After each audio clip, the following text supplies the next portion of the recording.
السلام عليكم ورحمة الله نحمده ونستعينه ونستغفره ونعوذ بالله من شرور أنفسنا ومن سيئات أعمالنا من يهده الله فلا مضل له ومن يضلل فلا هادي له أشهد أن لا إله إلا الله وحده لا شريك له وأشهد أن محمدا عبده ورسوله وبعد. Terakhir tentang cukup buruknya orang yang menghina, merendahkan saudaranya sesama muslim. Allah membedakan antara muslim dengan kafir dalam masalah ini. Tapi Allah tidak membedakan untuk mayat. Untuk mayat ada riwayat Nabi berdiri ikut berjalan, bukan mengantar ya. Ketika ada mayat Yahudi dibawa ke kuburan. Ini sama. Adapun ketika masih hidup beda jauh. Beda jauh. Allah mengharamkan kita untuk merendahkan, menghina seorang muslim.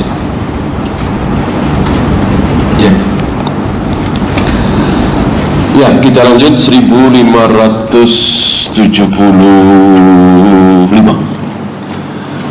Wa an ibni Mas'ud radhiyallahu anhu an Nabi sallallahu alaihi wasallam qala la yadkhulul jannah, tidak akan masuk surga. Zahirnya berarti kekal di neraka. Seandainya hadis cuman ini, tidak ada hadis lain, ayat yang berseberangan dengan hadis ini, tentu kita yakini kekal. La yadkhulul jannata, tidak akan masuk surga, berarti kekal di neraka. Gitu ya. Tapi karena ada ayat lain, hadis lain, terus digabungkan, dijamak, maka kita tidak boleh buru-buru menyimpulkan kekal di neraka. Karena yang kekal di neraka hanyalah orang-orang kafir. Tidak akan masuk surga siapa? Man kana fi qalbihi mithqalu dzarratin min kibrin.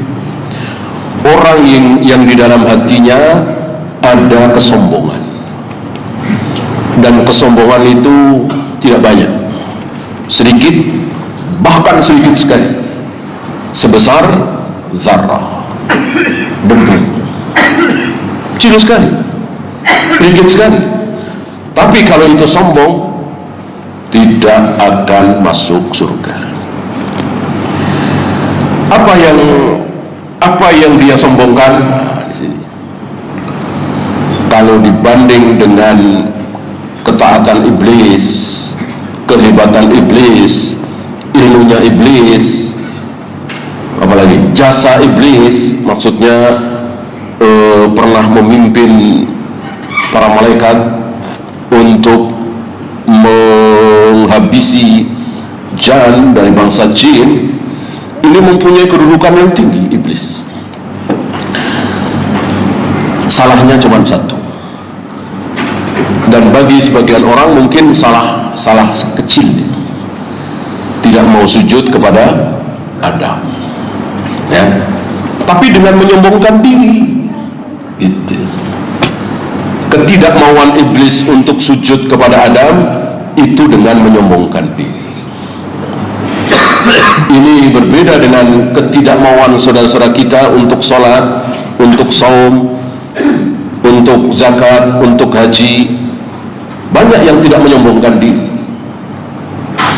Ketika ditanya, menurut Anda sholat wajib? Wajib. Sholat penting? Penting. Sholat itu bagus? Bagus. Kenapa Anda tidak sholat? Nah, baru ya, merasa salah. Beda dengan iblis. Iblis tidak merasa salah. Ketika iblis tidak mau sujud kepada Adam, justru merasa benar. Ana khairum minhu. Ya Allah, aku lebih baik dari dia.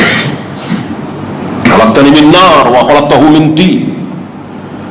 Engkau ciptakan dia, engkau ciptakan aku dari api, sedangkan Adam engkau ciptakan dari tanah. Apa ini? Sombong. Ya. Yang dibahas di hadis ini sama, sombong.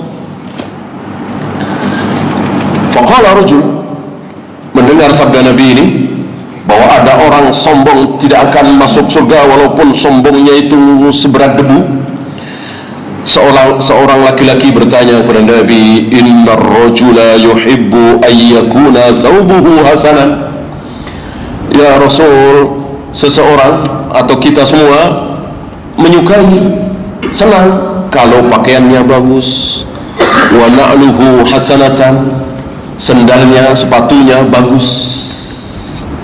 Apa begini yang dimaksud dengan sombong? Nabi menjawab, tidak, bukan itu yang dimaksud dengan sombong. Bahkan beliau membolehkan dengan mengatakan innallaha jamil.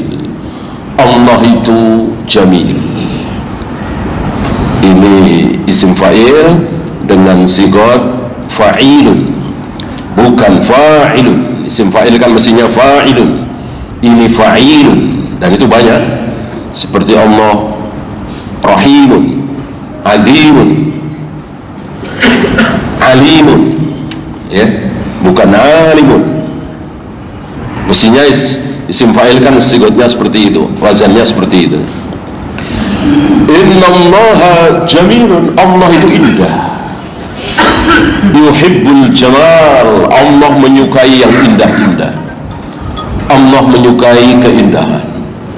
Berarti pakai sepatu, sendal, baju, celana bagus mungkin hari ini identik dengan mahal.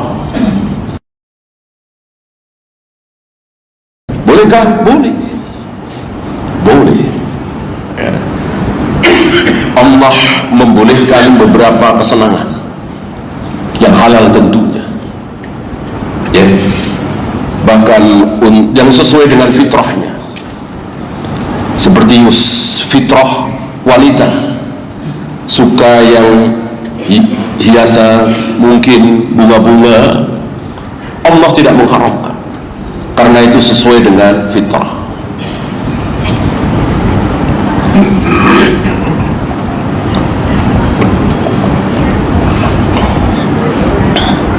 Ada gelang, ada kalung, ada anting, dan itu emas, dan Allah menghalalkan. Adapun wanita, laki-laki pakai anting, pakai kalung, hak, disebut sombong, yaitu dia menolak al-haq. Ada al-haq ditolak. Inilah sombong. Al-haqqu min rabbik. Al-haq dan sunnah, apalagi satu ayat ditolak, satu hadis ditolak, inilah sombong. Sebagaimana iblis tadi, ada sebuah ayat dari Allah, usjudu li Adam, ditolak oleh iblis. Ayat-ayat yang lain tidak ditolak. Sepertinya tidak ada kemaksiatan iblis kecuali itu, kemaksiatan terbesar, yang dengan kemaksiatan itu Allah haramkan surga untuk iblis selama-lamanya. Berarti di mana iblis? Jelas di neraka. Dan iblis tahu, iblis sadar, iblis siap, tapi iblis minta minta waktu, minta tangguh. Sampai kapan? Ila yaumi yub'atsun, sampai hari kiamat. Innaka minal mundzirin. Allah menjawab, ya, engkau diberi tangguh sampai hari kiamat, tanpa makan, tanpa minum, tanpa seperti kita ya, nikah segala macam, punya anak segala macam, bisa hidup sampai hari ini, sampai hari kiamat, diberi tangguh. Seperti yang kita bahas kemarin, ini kesombongan tertinggi. Lebih baik masuk neraka daripada aku harus sujud kepada Adam. Ini kesombongan tertinggi. Maka jangan sampai kesombongan ini menimpa kita dengan mengatakan lebih baik aku nggak tahu, bodoh, lebih baik daripada aku harus nanya-nanya sama dia. Ini kesombongan tingkat iblis. Lebih baik saya bangkrut kalau harus usaha sama dia. Lebih baik saya hidup kebelangsak kalau harus ditolong sama dia. Ini kesombongan yang luar biasa. Wa ghamtun nas, dan merendahkan manusia. Manusia yang apa? Manusia yang apa kira-kira? Yang membawakan al-haq itu, yang membawakan al-haq itu. Mentang-mentang dia junior kita, mentang-mentang dia murid kita, mentang-mentang dia bawahan kita, mentang-mentang dia musuh kita, maka dia bawa ayat, bawa merendahkan manusia.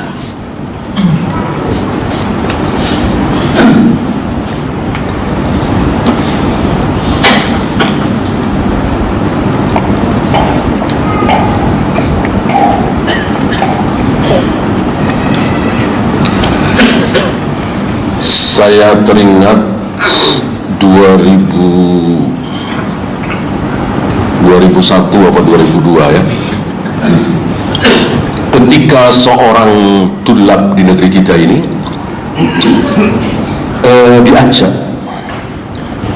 untuk bertemu, tulab ini sudah nggak ada ya, untuk bertemu dengan Syekh Ali Hasan waktu itu. Lagi rame-ramenya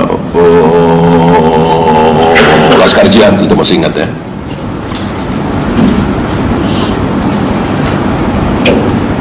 Diajak kumpul. Ini tawaduknya beliau Syekh Ali Hasan, ingin mulai duluan gitu. Padahal ini jauh di bawah beliau ya, cuman yaitu mensejajarkan diri. Itu kita ngumpul di Surabaya di Masjid Al-Irsyad, ditelepon ya. Apa jawabnya? Beliau bukan syekh kami, syekh kami adalah Syekh Robi disebut ya. Ketika jawaban orang ini sampai ke Syekh Ali Hasan, beliau mengucapkan satu kalimat, sombong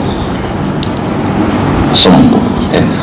Berarti kan si tulab ini merendahkan Syekh Ali Hasan. Apa kalau tidak sombong? Yang beliau bawakan ayat, hadis, tidak syak lagi. Apa yang dibawakan oleh Syekh Ali Hasan? Rupanya kesombongan ini tidak hanya menimpa orang-orang jahil. Iblis lihai, berilmu, hafal Al-Quran, hafal ribuan hadis. Iblis masuk lewat sombong ini. Oleh karena itu para ulama dulu dalam rangka menghilangkan kesombongan sering meriwayatkan hadis dari muridnya. Ini kan luar biasa ya. Imam Muslim sampai mengatakan, kalau bahasa kita ya, aku serasa melayang tersanjung ketika namaku dimasukkan di dalam kitab Sahih Bukhari. Padahal Imam Bukhari guru dari Imam Muslim, tapi tidak mentang-mentang guru pasti lebih tahu dari muridnya dalam segala hal. Buktinya apa? Meriwayatkan hadis dari Muslim. Kan yang banyak Muslim mengatakan haddatsana Muhammad ibn Ismail. Ini itu banyak. Ya namanya murid meriwayatkan dari gurunya wajar. Ini ada guru meriwayatkan hadis dari muridnya untuk menghilangkan kesombongan. Ketika Nabi bertemu dengan siapapun, Nabi berusaha memberikan salam duluan. Memberikan salam duluan. Beliau tidak sombong seperti sebagian kita. Harus muridnya lah yang ngasih salam duluan, harus juniornya lah yang ngasih salam duluan, padahal dia yang datang. Mestinya kan dia yang nyalamin duluan, sunnahnya kan seperti itu. Dia datang jam 10, setengah 11 karena atasan atau owner ya. Jam itu anak buahnya, karyawannya sudah kerja semua. Mana sunnahnya?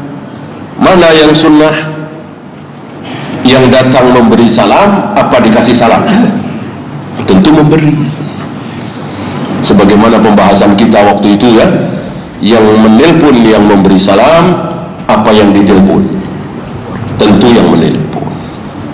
Maka kalau kita mengangkat telepon, jangan assalamualaikum, tunggu sampai dia memberikan salam. Kan kiasnya berarti menelpon itu yang mendatangi, harus dia yang memberikan salam duluan ya.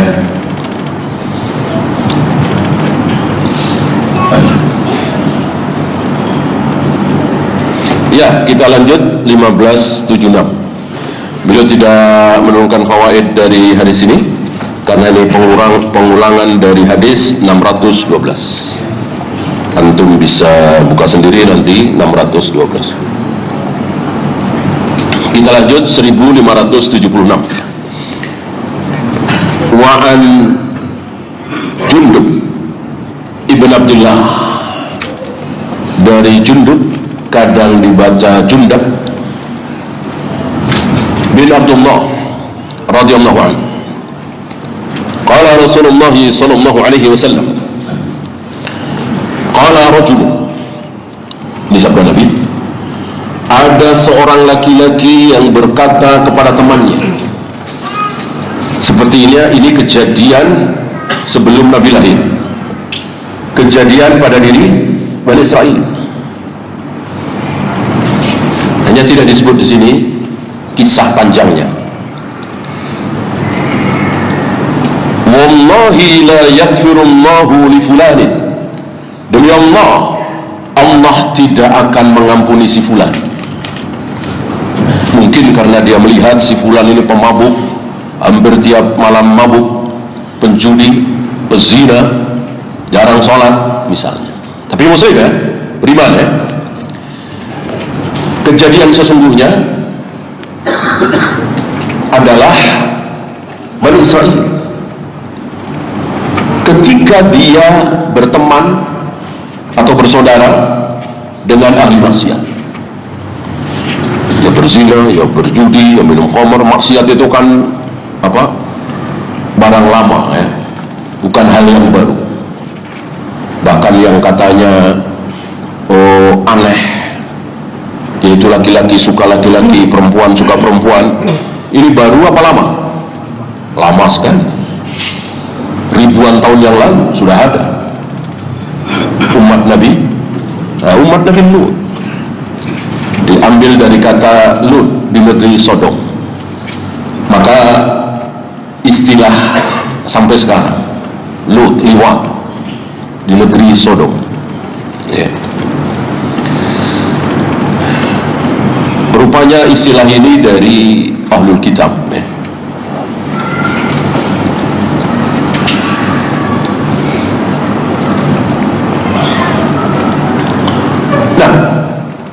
Awalnya dia menasihati. Ketika si soleh ini, Bani Israil ini bertemu dengan temannya atau saudaranya yang ahli maksiat, dinasihati. Jangan maksiat, jangan berzina, jangan minum khamar, ya. Besoknya lagi atau lusa ketemu lagi, masih seperti itu. Ya berzina, ya minum khamar, ya berjudi. Dinasihati lagi. Terus mungkin 3 kali apa 4 kali apa 5 kali, akhirnya kesal. Yang soleh ini kesal. Dinasihati bukannya tobat, masih terus seperti itu. Bahkan ada kalimat, biarkan urusanku dengan Allah. Biarlah, ini urusanku dengan Allah. Kan kadang kita suka ketemu orang begitu kan. Dinasihati, dia sadar melakukan kesalahan dosa. Ketika kita ajak untuk bertaubat, dia menjawab seperti, biarkan saja, ini urusanku dengan Tuhanku. Ya.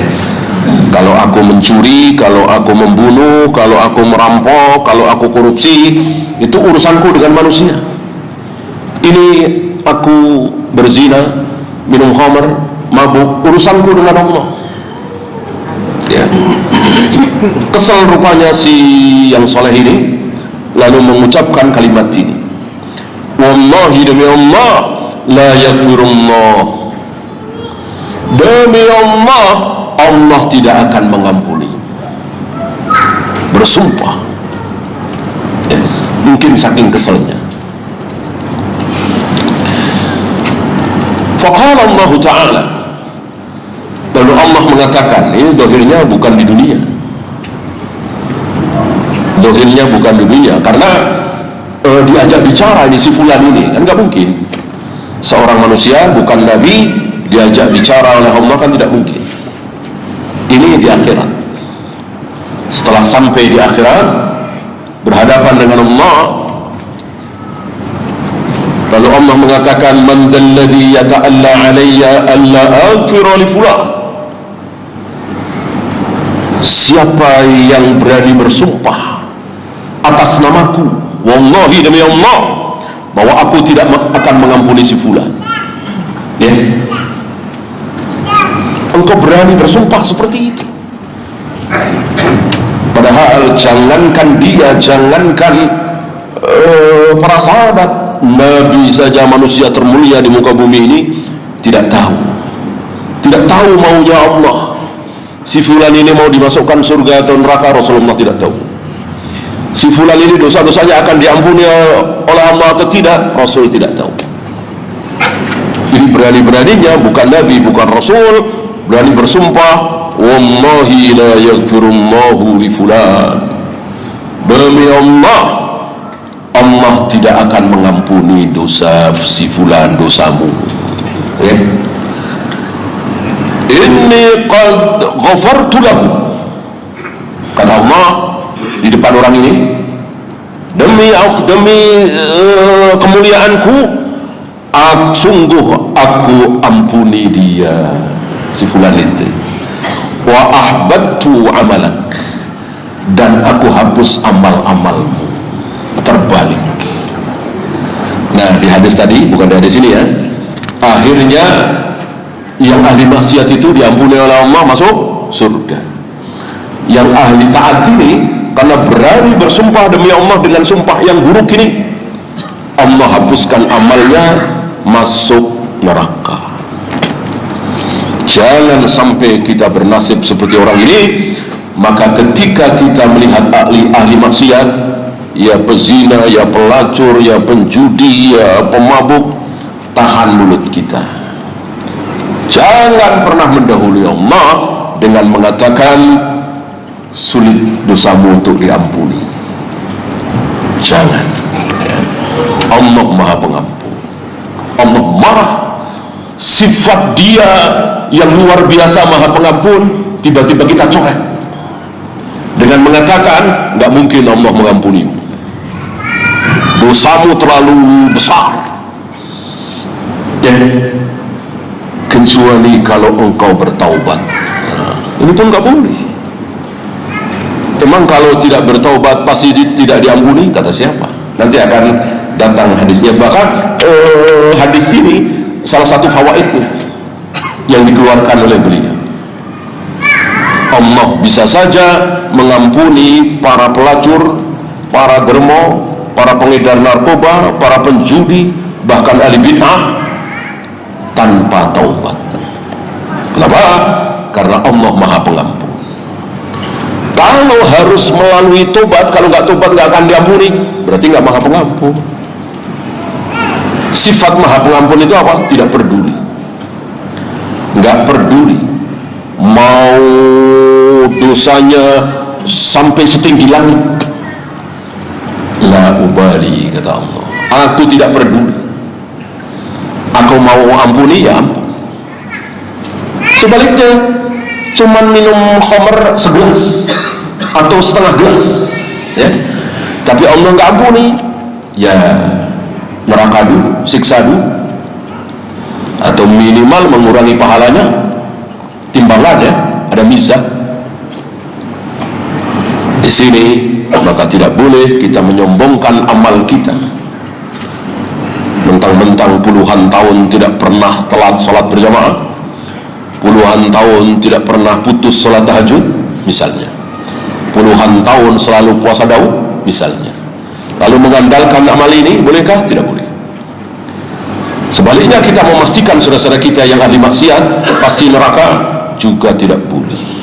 Ini sifat Allah. Tidak ada yang tahu siapa yang akan diampuni, siapa yang tidak. Rawahu Muslim. Fikul hadis yang pertama,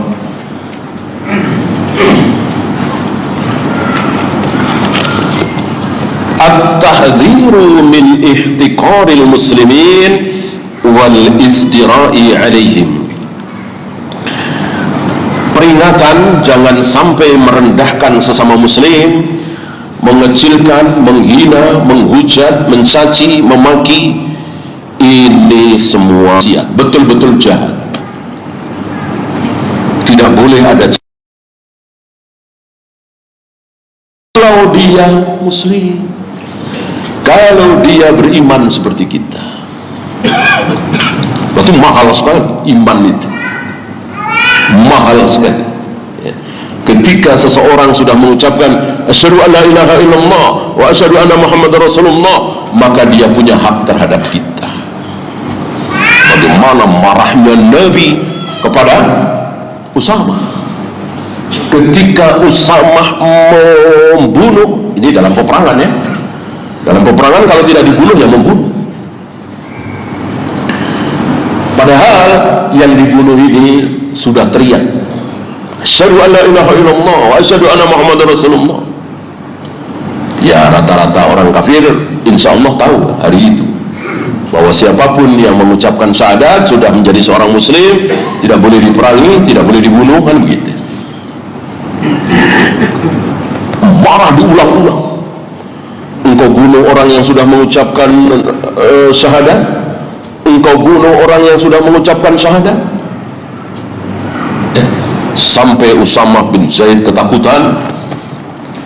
Aku berhayal seandainya aku baru saja masuk Islam.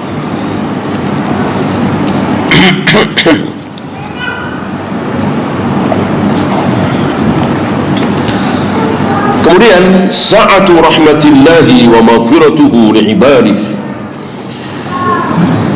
Rahmat dan ampunan Allah kepada hamba-hambanya ini, kaum muslimin, itu luas, sangat luas. Maka haram antum mempersempit luasnya rahmat Allah ini, ampunan Allah ini, dengan mengatakan itu nggak akan diampuni, nggak bakalan, dia tidak pantas masuk surga, dia pantasnya masuk neraka. Ini berarti menyempitkan ampunan Allah, rahmat Allah, berdosa besar. Kemudian an-nahyu 'anil qunuti min rahmatillah, larangan untuk berputus asa dari rahmat Allah. Seburuk apapun keadaan kita, sebejat apapun kelakuan kita, kita tidak boleh putus asa. Nggak bakalan saya mendapatkan rahmat Allah, nggak mungkin saya mendapatkan ampunan Allah. Tidak boleh. Allah marah. Okay. Maka salah satu syair yang batil yang mengatakan, aku tidak pantas masuk surga, aku pantasnya masuk neraka. Ini batil. Tidak boleh berhenti berharap, walaupun kelakuan kita bejat sekali, hidupnya setiap hari berlumuran dengan dosa. Dalam keadaan seperti itu, Allah siap menerima taubat kita.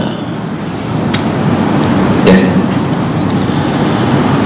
Kemudian dalalatun ala ghufranidz dzunubi min Allah bila taubatillah. Rupanya Syekh Salim bin Eid Al-Hilali hafizahullah dalam hal ini mengikuti madhab gurunya Syekh Al-Albani, Qadhi Iyad, Imam Nawawi dan lain-lain yang berseberangan dengan jumhur ulama. Sementara jumhur ulama meyakini, mengatakan bahwa dosa besar tidak akan diampuni tanpa taubat. Kalau dosa-dosa kecil bisa tanpa taubat, bisa hapus dengan sholat, bisa hapus dengan saum dan seterusnya. Adapun dosa besar, kalau tidak taubat tidak akan diampuni. Itu jumhur. Adapun ulama-ulama yang saya sebutkan tadi, termasuk penulis kitab ini, Syekh Salim bin Eid Al-Hilali hafizahullah, beliau masih hidup ya, tidak seperti dua saudaranya yang sudah mendahului beliau, Syekh Musa Nasr dan Syekh Ali Hasan. Beliau sependapat dengan gurunya bahwa sebesar apapun sebuah dosa bisa diampuni bila taubatin, walaupun tanpa taubat. Bagaimana kalau bertaubat? Ya lebih berharap lagi, karena Allah Maha Pengampun ya. Ini beliau dalam rangka menjelaskan kepada kita betapa Allah betul-betul pengampun, maka tanpa taubat pun bisa saja diampuni. Bukan pasti diampuni ya, ada kemungkinan diampuni.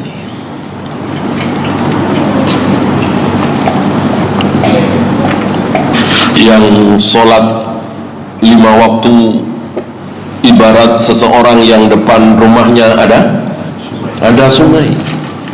Dia mandi di sungai itu 5 kali dalam sehari. Nabi bertanya, mungkinkah masih ada kotoran orang yang mandi 5 kali dalam sehari?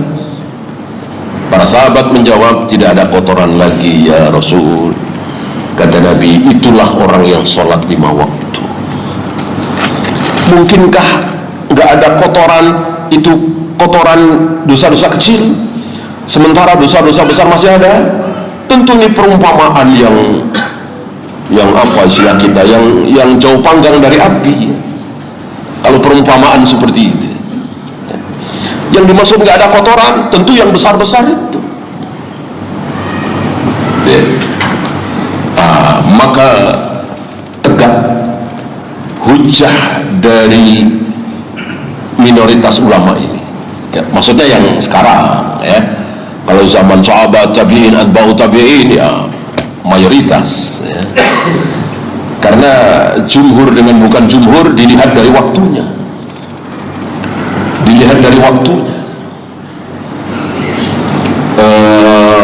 tidak mungkin di zaman sahabat apalagi sepakat ya salah, ya nggak mungkin. Terjadi subhat itu setelah masa sahabat gitu ya.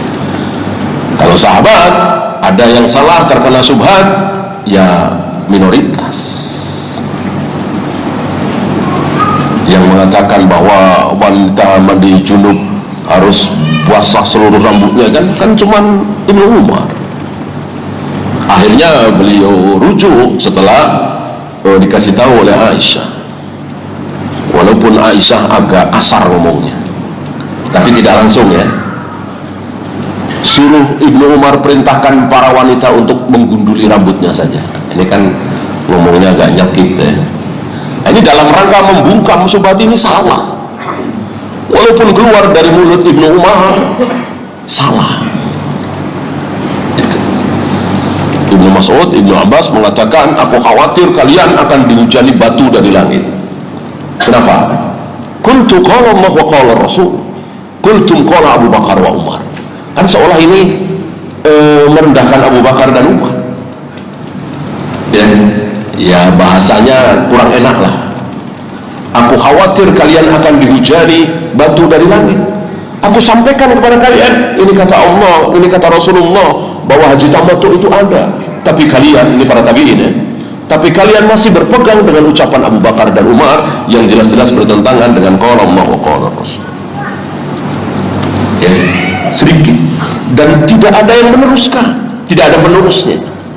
Nggak ada satupun sahabat yang meneruskan kesalahan pendapat Abu Bakar, Umar, haji tamattu, tidak ada. Nggak ada sahabat tabi'in meneruskan kesalahan Ibnu Umar dalam masalah mandi junub wanita tadi. Nggak ada sahabat lain tabi'in meneruskan kesalahan Aisyah dalam masalah sutra sholat dan seterusnya dan seterusnya. Berbeda dengan hari, ada penerus kesesatan itu ada, ya banyak sekali.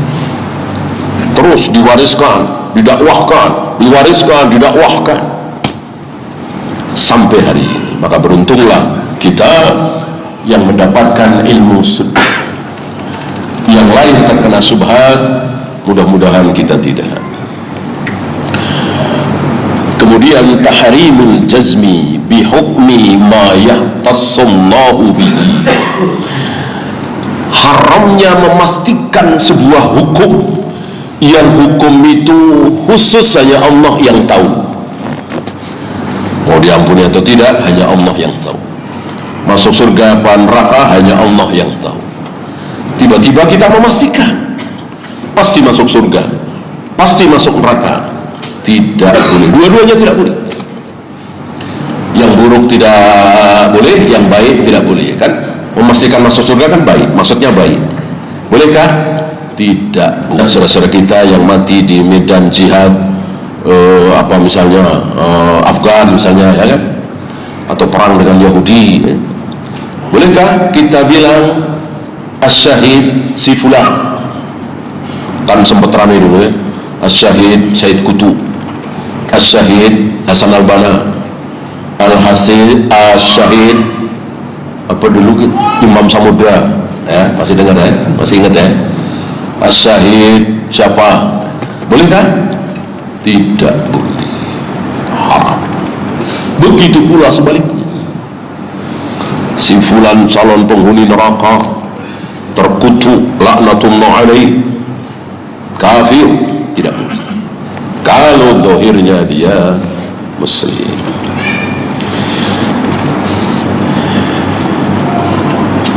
Yang terakhir, ta'limun lil muslimi al-adaba ma'a rabbihi wa ibadillah.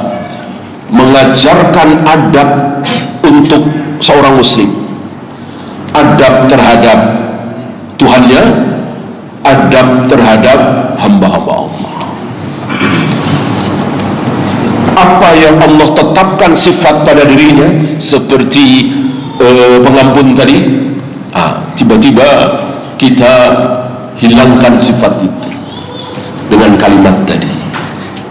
Tentu ini sama dengan orang yang meyakini bahwa Allah tidak bersemayam di atas arsy, Allah tidak akan pernah turun ke langit dunia, itu cuman kiasan, majaz misalnya. Sama. Berbicara tentang Allah tanpa ilmu, istilah kita ngarang, ya. Maka yang selamat hanya ahli sunnah. Dalam hal ini yang selamat sepertinya hanya ahli sunnah. Kalau sholat 5 waktu bukan hanya ahli sunnah sholat 5 waktu. Berjamaah di masjid tepat waktu bukan hanya ahli sunnah. Banyak ahli bid'ah yang sholat berjamaah 5 waktu tepat waktu, ya. Yang berjenggot, yang tidak isbal, yang pakai cadar hanya ahlu sunnah? Tidak. Ada banyak ahli bid'ah yang pakai cadar, yang tidak motong jenggot, yang sholat lurus dan rapat, tapi dia ahli bid'ah. Ya. Nah, untuk tauhid asma wa sifat sepertinya hanya ahlu sunnah. Allah memilih hanya ahlu sunnah. Ya. Bahkan pembahasan saja kita nggak dengar, kan?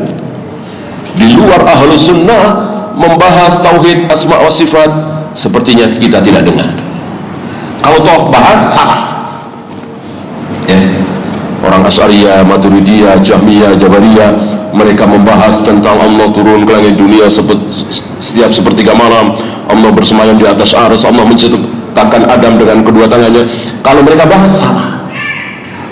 Mungkin salah karena takwil, tahrif, mungkin salah karena tafwid, mungkin salah karena tasbih. Ya, intinya salah. Ya, silakan abang dulu. Sallallahu alaihi wasallam.